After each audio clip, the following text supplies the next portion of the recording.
Chitsauko 8. Ishe narevai kumapinga. Muupenyu hwedu isu vanhu tinosangana nezvinhu zvakasiyana-siyana. Tinoona nekunzwa zvisingaverengeki kuwanda. Tinofunga dzimwe pfungwa dzisingazobudirira kana dzinobudirira tichive madzishe. Zvimwezvo nehope dzakanga dzarotwa narevai panguva iya yaakanga ari kwashe chokupamba. Hope idzi aiva mavambo eupenyu hwake, zvichireva kuti kugarika tange nhamo.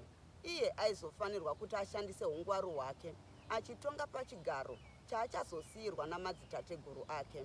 Raiva basa rinoda unyanzvi neuchenjeri, umbimbindoga neudzvinyiriri zvaizoita kuti mhuri iparare. Nokudaro Ishe Machingauta vakafunga zvokusiya vatura mutoro wairema segomo mutenure kumuzukuru wavo Revai. Veukama vakanga vari pamusha uyu vaiva vazukuru vana vekuvakuwasha navamwewo vatorwa vakanga vasinei neushe hwedzinza iri. Izvi zvakapa kuti pashayikwe rimwe dunzvi ringakwikwidze ushe kunze kwejinda iri Revai. Mumwe musi Ishe naRevai vaikurukura vari mumba. Revai muzukuru, asekuru, chinzwaka. Iye zvino ndava kukudza mashoko ayo auchazoramba uchiyeuka kana wasara nemusha. Ini sekuru vako ndapera sekupera kunoita newe isingatungike pakare. Ini sekuru vako ndikangoti tsemu segate remusungwa, hapana chazogona kundidzura muzukuru. Chengeta ushe hwerudzi rwedu kuti musazotambudzika makore anotevera. Iye zvino ndiwe wasara, wakakodzera kuti uzove she mutsva. Basa iri ibasa rakaoma semwoyo wemuvanga. Ukasashinga unoguma watorerwa ngundu yeushe kana navazukuru chaivo. Uku kumba yambu yava kuvadiki hakuna nemumwe chete zvake mwana. Haizi mhosva yangu yekuti vashaye mbereko. Ava wambu yava kuvakuru chishamiso vakabereka vanasikana chitsama. Mukomana ndokuva mumwe chete iye Zaire Gondo tiri tose. Wakateerera here Revai? Vakakosora gosoro raitotyisa kunge voda kuburitsa rurimi rwose kunze. Ndiri kunzwa asekuru, taurai zvenyu. Akapindura akanyatsoti ndee kutarisa asekuru vake. Mwana wangu wekubereka, chinokura chinokotama. Nhasi musoro wegodo chave chinokoro. Sekureva kwandamboita uchazove ishe wezviuru zvevanhu vose vaunoona ava. Ini ndaparara zvaunoona iwe. Zvino zvisati zvaitika ndinoda kukuratidza paunozondiviga kana ndafa. Revai akarohwa nehana paakanzwa sekuru vake votaura zvakadzama nezvekufa kwavo. Akatanga kuona chimufananidzo chemunhu akaradzikwa parukukwe afa. Akaona zvechitunha chemunhu chakatakurwa navanhu vakananga kumakuva. Ainzwa ngoma yechidzimba ichiridzwa pasina izwi raiimba. Akanzwa kazwi kechikadzi kachichema kuti, yowe yuwi ndiye zii. Usatye zvako muzukuru, watokura zvawadai. Kune zimuyu ziguru chaizvo riri mukati mebinga riri kumutenure. Mukati maro mune zvakakomba zvauchanoona kana tasvikako. Zvakasiyiwa nana tateguru vedu vakafa kare kare vachitonga. Mune nhava ine mishonga inoshandiswa nemhondoro yekwedu kana paine hosha yarwadza jinda. Asika wakashinga unogona kuisevenzesa vadzimu vachikutungamirira. Ukadada navo vadzimu vedu ndivo mwari wako vachakupa ungwaru. Gwara reupenyu rakanaka ndiro rinozove mavambo ebudiriro yeupenyu hwako neverudzi rwako vachatevera. Ishe vakambofema vachifuradziwa ndokuguma vopukutira zvindebvu zvavo zvakanga zvachiti mburetete kuchena. Revai akabva avagama pakarepo. Ndazvinzwa sekuru uye ndinofara chaizvo nezvamandiudza, asi akati mirei kutaura sekuru vachimubvunza, chiko zvekare muzukuru? Hapana here vanin'ina kana dzimwe hama dzepedyo dzingazondinetsa dzichida ushe? Izvo zvega here muzukuru? Hapana kana. Munin'ina wangu anonditevera ndiye Ishe kunonzi kwachikwevera uko. Ikoko ndiko kuzere vamwe verudzi rwedu. Chakasaka tisafambidzane ndechekuti kune mhondi dzinoda kuurayirana ushe. ina handizombofa ndakakwira ushe usiri hwangu. Pachinyakare chedu ushe unopiwa anenge atoonekwa kuti anokwanisa kubata chigaro chacho uye angazvigone, kwete zvekutanga mapfuma atsvuka ropa uzotonga nyika isiri yako. Zvandakakudza muzukuru, uzvichengete mwana yako, kwete kubhezhuka uchiparidzira vamwe mashoko akakosha kudai. Ndiri kuteerera sekuru, ndinochengeta zvese mwana yangu. Iya chimwezve chandati ndikurume nzeve usati waroora ndechekuti usatorwa namaruva enyika muzukuru. Mukadzi ngave munhu ane mazano anovaka kwete umaradzi. Tarisa nhasi ini ndachembedzana nambuya vako vese vari vaviri. Usateerere zvemakuhwa, asi kuti tonga wakamira pakati napakati penyaya. Ukabvuma chioko muhomwe uchafa nebanga mumbabvu wekubereka. Izwi rashe rakanga rozhezhera zvekuti vaiguma vonyarara mweya wapera. Zvino tinoenda rini kumapinga nhai asekuru? Reva yakabvunza neshungu dzekuda kunoona zvaiveko. Mwana wemwana wangu, kumhanya ndiko kusvika kwete. Zvatadai toronga zvekuita, ndichagona kufamba. Tinozoenda ramangwana rapfuura rushambanzou chairwo. Ndinokuyambira chaizvo usazobwereketa navashamwari vako mashoko aya muzukuru. Yeuka kuti muvengi wako anogona kuve waunoseva naye mundiro. Ngwarira vaeni navatorwa vanoda kunyatsosimudza musoro panyaya dzemusha. Makurukota emusha uno vanhu vagara zvavo pano, uye vandakasarudza ndanyatsoona kuti vane mazano akanaka anovaka. Zuva rakatevera Reva yakashaya hope ndiye Pati pava pakati peusiku. Akatanga kufunga maererano namashoko asekuru vake. Akazvinetsa mupfungwa make sehove yashaya musuwo wekubuda nawo muduwo. Akakwenya musoro achedza kuti afunge mamwe mazano aizoita kana ava ishe, akashaya. Ndini here ini Revai, muranda akashandira chekudya kwaShezi Ndoga? Ndini here chokwadi, tsuro isina muswe, muranda washe Dendera? Chokwadi ndava kuzopfeka ngundu youtungamiriri. Ndichazvikunda sei zvose zvandichasangana nazvo sashe?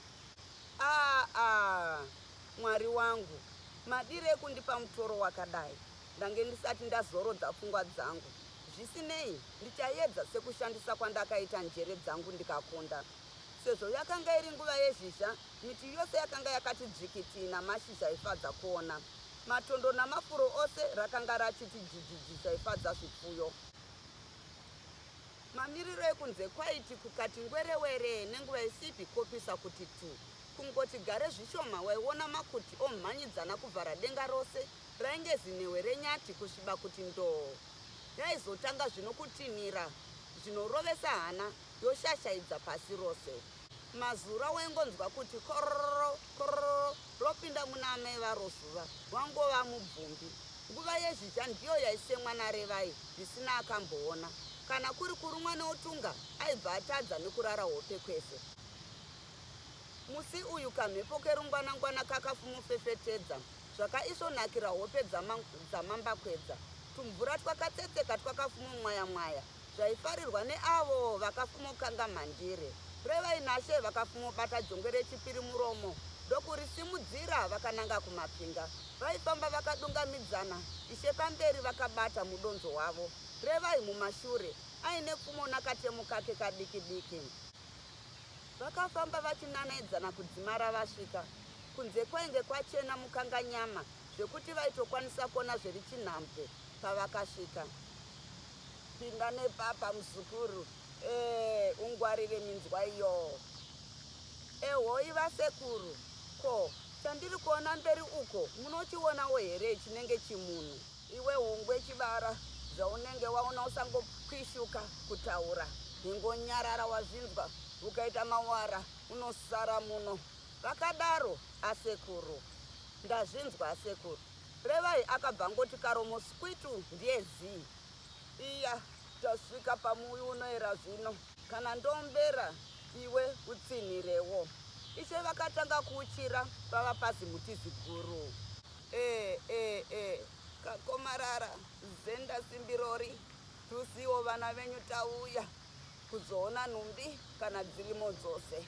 Uyu wandinaye mwana musazomurovesa nehana achiri ndumurwa, hana ichiri nhete. Ndimika makati zvigare zvakadaro, sekuronga kwenyu hurudza, vari pasi tizarurirei wenyu musha. Jangano nderenyu, tichakukudzai mose nekutevedzana kwenyu. Tateguru amupane mbiri, jinda ratakunda, bvirai kuna baba venyu, agotipirawo kuna Andari. Andari vatipirawo muteuro uyu kuna baba vavo ahurungudo, vakatsakatika vakazviviga voga mumatenure. Ndatijawo nderenyu nhasi, mutitungamirire, tatenda hungwe huru. Vachiombera kudaro zimuti rakazunguzika nemhepo ndokubva pazarura chimusiwo. Revai akadedera nekutya, akati achiti meso tsvee mukati, wane inga imba chaiyo. Pasi nemadziro acho akanga akanyatsotsvedzerera kunge nhombo yakwegura nebasa. Nechemberi kwekuti dai maigarwa navanhu ndiko kwaifanirwa kuva nehuva, kwaiva kwakagadzikwa katemo. Katemo aka kaiva nomupinyi wakanyatsotsvetsvedzerwa, wakasvibira kunge unogara muchin'ai. Paivewo negano rakanga rakagadzikwa panhoo yedehwe renzou. Tsvimbo yaiva munyasi megano yainge ine mavara echiva, wanei zvongobwinya kunge zvitsva chaizvo.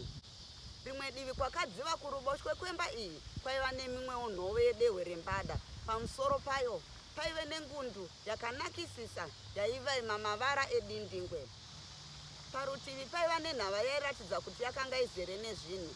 Mukati menhava imomo ndivo maiva namakona, mishonga yakasiyana-siyana yaisanganisa wekuvhimisa wainzi wombarume, wekubatisa hove wainzi mutasha. Vapedza kuona, vaviri ava vakaombera vose. Ishe vachitenda ndokubva vabuda panze. Zvakasara zvoitika hazvina anoziva. Chakazongoonekwa neava vaviri ndechekuti musuwo uya pakanga pasisina. Mushure mechamupupuri chakazungusa miti namajokocha mubinga imomo. Vakachinanga zvino kubako guru. Ishe vakatanga zvekuuchira vachikumbira kuvakuru venzvimbo. Vose vakuru vari mumapako, tati timbokushanyirai kwanhasi. Ndimi makatichengeta, hatikukanganwei. Tiperekedzei patichapinda mukati mhanduwe. Vose vakapinda mukati mebako rakanga rakati ndoo kusviba. Sezvo mubako umu maiva nezvitombo zvakati kata-kata, zvakatora nguva kuti ishe vagone kufamba kusvika kuninga. Maiva nedziro raiva nezvitura zvaiva nerima mukati musingaonekwe. Mukati imomo ndimo maiva namarangwanda emadzitateguru avo. Vakaramba vachifamba ndokusvika pakati peninga. Vakaona paine chigwenga chaiva nevhu remupfunze waishungurudza vaya vanoda zvekurima. Ipapo ndipo paiva nerinda guru raiva namatombo aivaima sezuva kuita ndarama, mukute chaiwo. Mabwe aya aipa chiedza chaipenya sejena guru. Iri ndiro raiva rinda razitateguru ravo rakatanga kutonga. Vakazobuda mubako ndokumira vava kunze kwebinga vachitenda vadzimu vavo. Ishe vakakudza madzitateguru avo vachidetemba, vose vaiombera zvinoenderana. Tinotenda simbi rori vari kumatenga-tenga chivara, makati hatitsikeri netsvina, munofamba mumafura mhepo, hungwe huru yenyika ino. Tingakuzivei sei kana tisingauye kuzokuonai tichigwadama nedu mabvi? Ewo mushiri, vambire vakuru, makava Zimbabwe guru richava chishamiso. Nhasi ndati muchengete rusava rwenyu urwu. Musarega vazukuru vachiita chiriporipocho kutidzinganisa ushe votora. Uyai nerenyu ziso muchitidongorera, musaomera namakomborero semunhenga wenyu wamusingadonhedze kana dai zotuka seropa. Yekani mushiri, naiwaya ndinoti kwanhasi tatenda, zvose ndavakusiyira wenyu muranda, tosangana manditora. Vachibva ipapo vakabva vapinda munzira yavo rudu, vakananga kumusha. Vakazosvika zuva ratokwira. Madzimai acho akashama nazvo, vachisvika nekuti hapana akanga aziva kwavakanga vaenda. Ambuya vakuru ndo vakasvosva Revai vachida kuziva kuti vaibvepi. Kuzofumopuma dova romushambanzo kudaro, manga maindepi nhai Revai?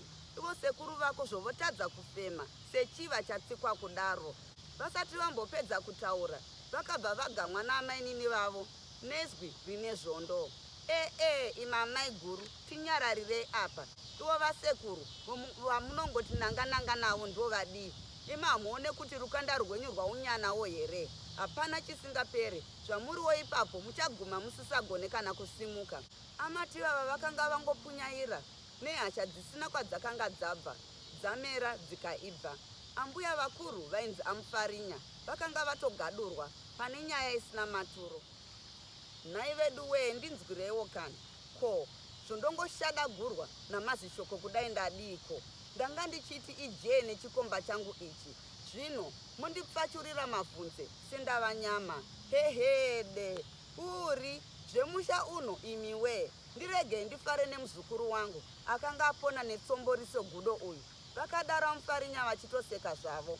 Vaitaura vachizororera zvavo kunge zvinonzi uro yavo yaimbovhara. Revai akavatonhodza namashoko akapfava. Imambuya, chipindai mumba mutipe zvekudya zvamabvuronga izvozvo. Zvekuzhambatata kuukura kwembwa dzisina meno ndezvenyu izvo. Apa Revai akangoshandisa izwi rechisimba changapiwa nasekuru vake. Ishe vakasvikopinda mumba ndiye zii vakadaro. Zvebopoto rebarika ravo vakanga vatoguta naro, zvekuti vaitodawo kusira Revai kuti ayananise ava vaviri. Amati vava vaivachembere yakakuuka kureba sakamuti kakakurira mumumvuri. Vaiva vashava zvairatidza kuti paumhandara hwavo paiva nechibhamu chemwanasikana. Vaiva munhu asina hanya nemumwe munhu. Izvi hazvina kushamisa nekuti kuda kwemunhu asina kumbobatawo mwana wake mumaoko paupenyu hwake, tsitsi dzaigobvepi. Hasha neutsinye paiva pamusha pazvo. Vaiti kana vodaro vokanyaira kunge mutiro abvutirwa mwana wake namakava. Kana vari Amufarinya vaiva chembere yamazuva, zvekuti makunya airehwa naamati vava zvechokwadi vakanga vasakara seganda renzou risingaonekwe kuti imhuru kana mai vacho. Kusviba kwerukanda rwacho waiti ibhungumuridzo riri pachuru chevhu jena. Unaku hwechimiro chavo hwaionekwawo zvekuti vachiri mhandara vaimboshamba chaizvo. Zvisinei hazvo, kuipa kweuso handiko kuipa kwemoyo. Kuda Musiki akaona kuti akapa hutsinye kumunhu akadaro zvinobva zvaita kuti vanhu vamutize voti muroyi chaiye. Chokwadi kuipa zvaro gudo asi haridye chakafa choga. Amufarinya vaiva nemwoyo chena, unenge wetsoro inoratidza muvhimi ane nzara pane uchi. Vakanga vasina shungu kana kamedu zvako panyaya dzeshanje. Icho chavaigochemera kuna She Machingauta chii ivo vakabereka mbesa yakasiya Revai aizove ishe mutsva. Vakazoguma vokurukura nemuzukuru wavo vave mumba. Muzukuru wangu wee, zvemusha zvinonetsa zvaunoona. Kuzvipedza kungoyeva. Vanopenga unoona vonyarara neupenzi hwavo. Ungagovadii? Mumwe nemumwe akaberekwa nechipo chake chakasiyana nechevamwe. Ndokusaka zvichinzi shiri yega yega ine muririro wayo. Ina mbuya vako ndakadzidza kugara nevanhu vakasiyana siyana. Ndozvaunoona ini nasekuru vako takachembedzana namabopoto asingaperi. Akazi kare kandainzwa zvichinzi navanhu, kune n'anga yakati haidi kupa mbuya vako ivava mushonga wekupfudza sekuru vako. N'anga chaiyo kutozoramba yoona kuti zvine ngozi. Ina handina shungu nemunhu ini. Vakadaro Amufarinya vachiwedzera kuipa kwakanga kwakaita mukadzinyina wavo. Chokwadi, kakokorodzi kadiki diki kanokura kwoita kakova kachizoguma rwava rwizi rukuru chaizvo. Zvaingova kuna Revai kuti atore mashoko anovaka achirutsa anoparadza. Mutoro waakanga asirwa nasekuru vake wakanga uri muhombe. Chembere mbiri idzi dzaida kugara dzichiruramiswa, asi zvainetsa nekuti kumwe kwakanga kwave kukura kwaisaka vatadze kunzwisisana. Ndatenda nekuteerera kwenyu.